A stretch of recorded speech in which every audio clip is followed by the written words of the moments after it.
Assalamualaikum warahmatullahi wabarakatuh. Ketemu lagi dengan saya Herman Jambek.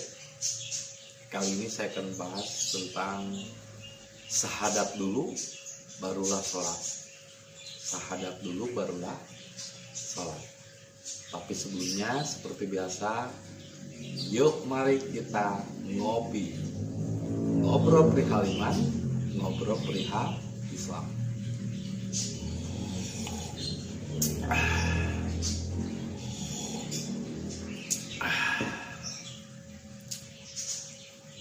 Jadi inilah video lanjutan dari video sebelumnya. Dasarnya Islam itu bukan sholat tapi akhlak. Ya, jadi dasarnya bukan bukan sholat Islam itu, tapi akhlak dulu. Nah, akhlak bersangkutan dengan kontaknya diri kita dengan Tuhan. Ya, ini berhubungan dengan syahadat. Jadi sahnya sholat apabila sahnya syahadat. Baru benar sholatnya kalau benar syahadatnya. Nah, pertanyaan sekarang, ketika umat yang beragama Islam sholat, sudahkah syahadatnya? Syahadat itu adalah kesaksian, menyaksikan Tuhan meliputi dirinya. Jadi kalau dia udah sebelum sholat, berarti nomor satunya syahadat dulu, kontak dulu dengan Tuhan. Nabi Muhammad juga kan mi'raj dulu. Setelah mi'raj barulah sholat. Bukan sholat untuk mi'raj, tapi mi'raj untuk sholat. Mi'raj itu barulah sholat gitu. Mi'raj dulu. Kontak dulu dengan Allah. Karena kontaknya dari sholat itu apa sih? Berhubungan dengan Allah, berarti berhubungan dulu dengan Allah, barulah sah sholatnya. Ibarat wudhu gitu, wudhu dulu baru sah sholat. Kalau sholat nggak wudhu gimana? Wudhu itu adalah mensucikan pikiran, hati, dan nafsu, bukan mencuci tangan, mencuci mulut, itu mah simbol. Bukan mencuci muka, bukan. Mensucikan hati, pikiran, dan nafsu. Wudu itu kan artinya adalah suci, mensucikan, bukan membersihkan. Kalau misalnya membersihkan tangan dengan air itu membersihkan, dengan tanah tayamum itu membersihkan. Konteks wudu adalah mensucikan. Kalau mensucikan adalah bagian dalamnya, pikirannya, hatinya, dan nafsunya disucikan. Percuma tangan dibersihkan sama apa? Sama air, tapi masih korupsi. Percuma mulut dibersihkan sama air, tapi masih suka ngomongin orang lain, fitnah, ghibah, hasud, dan lain sebagainya. Maka bukan wudhu namanya, itu membersihkan. Membersihkan tangan, membersihkan mulut, membersihkan muka. Nah, makanya saya daripada wudhu, kalau pengertian wudhu membersihkan, yang mending mandi sekalian, bersih, pakai sabun, pakai biore, pakai sampo, sama aja kan. Sekarang katanya orang yang suka wudhu katanya bersih, ya gimana nggak bersih? Orang mau bersihnya tiap 5 kali sekali. Mandi juga kalau sehari 5 kali kan bersih. Tapi kan bagian luar itu bersihnya, bagian dalamnya penuh dengan kedengkian dan kebencian. Nah, ini yang harus disucikan itu bagian dalam. Kalau bagian luar itu bukan disucikan, namanya dibersihkan. Dan itu cuma simbol. Jadi wudhu yang dilakukan oleh umat Islam sekarang sebelum sholat itu simbol saja. Bahwa sebelum sholat itu harus suci dulu hati, pikiran, dan nafsu kita dari iri, kebencian, dan kedengkian terhadap orang lain di luar pemahamanmu, di luar golonganmu. Harus bisa menerima perbedaan. Ini kok sama yang berbeda benci, lah wudhunya di mana? Lah gimana sholatnya? Nggak sah sholatnya kalau nggak wudhu. Nah, dan sebelum sholat, perintahnya sholat itu hanya untuk yang bersyahadat, hanya untuk yang mi'raj. Karena Nabi Muhammad itu mendapat perintah sholat juga hanya setelah mi'raj. bukan sholat untuk mi'raj, tapi mi'raj itu adalah bertemu dengan Tuhan, lalu barulah dia sah sholatnya. Nah, bagaimana sah sholatnya? Ketemu sama Tuhan juga enggak? Berarti ketemu siapa? Menghadap apa? Menghadap berhala, menghadap batu. Nah kan sholat bukan untuk menghadap berhala dan batu, bukan menerima perintah dari manusia, bukan menerima perintah dari agama, bukan menerima perintah dari kitab, tapi perintahnya langsung dari Allah, karena dia kontak dulu dengan Allah, syahadat dulu.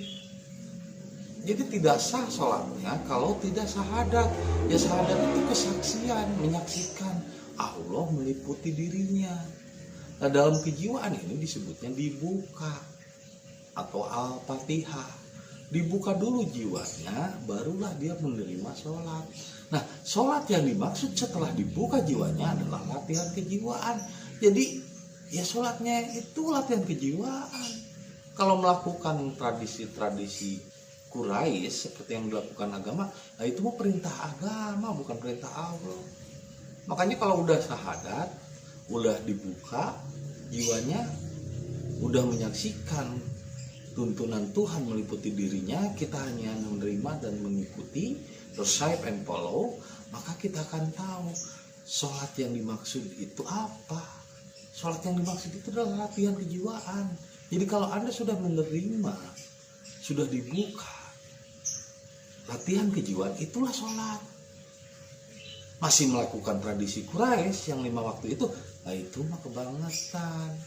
Berarti mencampur adukan atau mixing hakikat dengan syariat, di mixing, gabung-gabung, yang gak akan benar.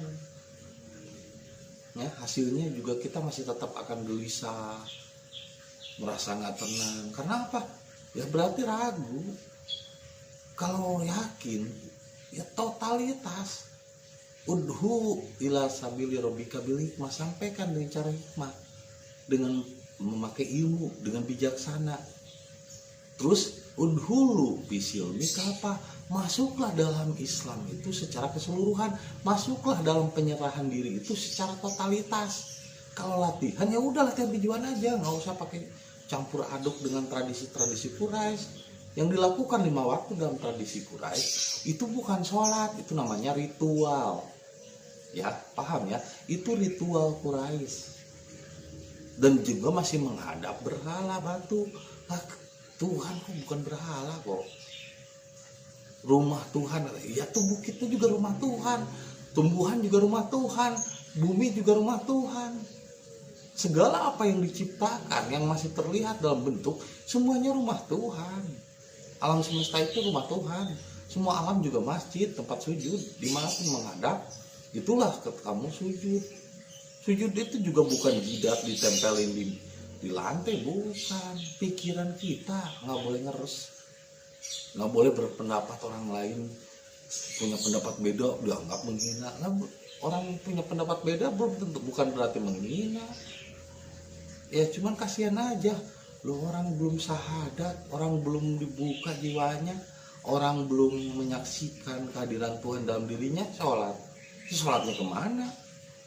Perintahnya sholat itu dari mana? Nah, perintahnya sholat sekarang itu kan perintahnya dari agama. Ya dari kata-kata. Memang Allah mengata-ngata. Walaupun benar sebagian dari kitab itu ada tulisan dan kata-kata yang pernah disampaikan Nabi Muhammad. Tapi tidak semuanya. Karena itu ditulis setelah Nabi Muhammad wafat. Ada benarnya sebagian, tapi nggak semuanya. Nah yang disebut dengan fitnah Dajjal, itu ketika kita yakin total kepada kitab secara keseluruhan. Ya saya juga bukan berarti menyalahkan, enggak. Ada sebagian yang benar. Seperti yang pernah saya contohkan, ini benar kopi. Tapi dikasih racun sianida. Silahkan Anda minum. Ini benar. Kitab, ayat-ayat yang pernah disampaikan, kata-kata oleh Nabi Muhammad. Tapi ketika Nabi Muhammad meninggal lalu ditambahi oleh kepentingan manusia setelah Nabi Muhammad meninggal, maka sama dengan kopi yang sudah dikasih racun sianida. Itulah fitnah Dajjal. Jadi yang dikatakan fitnah Dajjal sekarang itu adalah kitab. Karena kita kalau kita udah syahadat, udah sholat, udah kontak langsung dengan Tuhan, ngapain kita pakai kata-kata kitab? Kalau dalam diri kita sendiri udah kitab, jiwa kita itu udah kitab. Sama seperti cerita Sang Gokung nyari kitab suci ke negeri barat, setelah nyampe di Thailand, di Kamboja, ketemu lagi dengan Dewi Kuan Yin. Kata Dewi Kuan Yin, kan kitab itu di dalam dirimu sendiri, kamu bawa sendiri, bukan yang tertulis, yang berkata, yang tertulis, yang ucapan-ucapan itu mah bukan kitab, itu mah ahli kitab. Yang sesungguhnya kitab suci itu adanya di dalam diri kita, bukan yang ditulis, bukan yang berkata. Yang ditulis, yang berkata buatan manusia, walaupun dulunya Nabi Muhammad pernah berkata itu, tapi ada campur tangan manusia setelah Nabi Muhammad wafat, sehingga jadi campur aduk, itu mixing. Jadi kitab yang sekarang juga mixing, sama sudah campur aduk antara apa yang pernah disampaikan Nabi Muhammad dengan ada kepentingan manusia di dalamnya. Itu pernah direkap ulang sama Abu Sofyan pada zaman Umayyah. Kan nyampenya di kita 1300 lebih Quran, sedangkan pada tahun 700 Umayyah itu Abu Sofyan pernah berkuasa, sedangkan Umayyah di dalam hatinya penuh kedengkian, dan dia agamanya Kristen dengan istrinya Hindun. Makanya kenapa ada ayat di surat 9 ayat 109 dikatakan sesungguhnya wallahu yuqbalu taubatan an ibadihi wa yahudu sodako, dan Allah menerima taubat seseorang kalau orang itu membayar sodako, membayar pengampunan taubat. Itu kan ajaran Kristen. Nabi Muhammad nggak pernah nyampaikan itu, tapi kenapa ada di dalam ayat itu? Kenapa ada di dalam kitab? Nabi Muhammad nggak pernah nyontohin, kenapa ada di dalam kitabnya? Makanya sebagian benar apa yang disampaikan Nabi Muhammad, qul huwallahu ahad, tapi sebagian lagi ada ikut campur akal pikiran manusia. Yang namanya juga ditulis oleh orang-orang setelah Nabi Muhammadnya wafat, ya pastilah ikut campur akal pikiran, mixing. Sama seperti sekarang, orang ketika udah dibuka, udah syahadat, baru sah sholatnya. Sholat yang dimaksud adalah latihan kejiwaan, tapi masih melakukan ritualnya orang Quraisy, kebiasaannya orang Quraisy melaksanakan ritual 5 waktu. Waduh, kebangetan, itu mixing.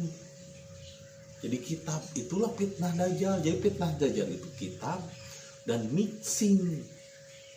Orang udah berserah diri kepada Allah, udah ketemu Allah, masih melakukan tradisi-tradisi, masih melakukan kebiasaan-kebiasaan jahiliyah orang Quraisy. Nah, itu kan menjadi mundur lagi. Akhirnya jiwanya nggak berkembang. Begitu aja jalan di tempat. Makanya yang membuat sahnya sholat itu harus syahadat dulu, harus bersaksi dulu, harus disaksikan dulu, harus dibuka dulu jiwanya, barulah dia sholat, barulah sah sholatnya, menerima latihan kejiwaan. Dan sholat yang dimaksud di zaman ini adalah latihan kejiwaan, bukan yang 5 waktu. Itu mah ritual orang Quraisy. Li'ilapi Quraisyin ilapihim rihlatasyitai wasai palyabudu robbahadal baik. Yang menghadap Baitullah itu, yang menghadap batu hitam itu, yang menghadap berhala itu adalah kebiasaan Quraisy, bukan sholat. Itu namanya ritual. Jadi jangan campur adukan antara sholat dengan ritual. Kalau sholat yang sesungguhnya adalah latihan kejiwaan, kita hanya disuruh untuk menerima dan mengikuti, recite and follow. Nggak usah nanya bagaimana caranya. Kalau misalnya bertanya bagaimana caranya berserah diri, pertanyaan seperti itu sama ketika Anda bertanya kepada Cristiano Ronaldo, gimana caranya memasukkan gol. Cristiano Ronaldo bingung jawabnya. Paling kata Cristiano Ronaldo, ya kamu ke lapang, bawa bola, bawa sepatu, latihan, dan tekunlah latihan. Nanti suatu saat bisa jadi pemain yang handal, dan belum tentu bisa menggolkan karena juga ada musuh-musuh, ada lawan yang tidak tinggal diam. Ya, jadi kalau bertanya bagaimana berserah diri, itu sama dengan Anda bertanya kepada Cristiano Ronaldo bagaimana caranya mencetak bola. Sama seperti Musa ketika bertanya kepada Khidir. Kata Khidir, diem aja loh, nggak usah nanya mulu. Nanya itu kan keinginan pikiran. Kamu cuma disuruh untuk menyaksikan. Saksikan saja dengan sabar, tawakal, dan ikhlas. Modalnya berserah diri itu 1 juta. Sabar, jujur, dan tawakal. Ya, jadi harus syahadat dulu, baru sah sholatnya. Nabi Muhammad juga mi'raj dulu, ketemu dulu dengan Allahnya, menyatu dulu dengan Allahnya, menyaksikan dulu Allahnya, dibuka dulu jiwanya, baru sah sholatnya. Kalau belum dibuka jiwanya, ya sholatnya sholat apaan? Itu mah sholat itu perintah agama, perintah kita, bukan perintah Allah. Ya. Jadi kalau kita udah ketemu dengan Allah langsung, ngapain kita masih melaksanakan perintah agama? Agama itu kan buatan manusia. Ngapain kita ngikutin perintah kitab? Kitab juga walaupun dulunya pernah Nabi Muhammad ada yang berkata begitu, tapi udah ada kepentingan dan udah disisipkan banyak kepentingan manusia juga di dalamnya. Kitab itu bukan yang tertulis di luar dirimu, bukan kata-kata di luar dirimu, tapi sesuatu yang tersirat di dalam dirimu. Inilah kitab sejati, kitab teles, yaitu yang tersirat di dalam dirimu, bukan yang di luar dirimu.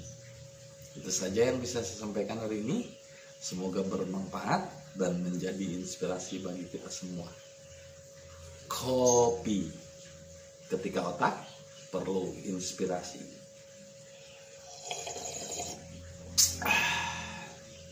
Terima kasih atas kesetiaannya menonton video saya dan saksikan video-video berikutnya. Assalamualaikum warahmatullahi wabarakatuh.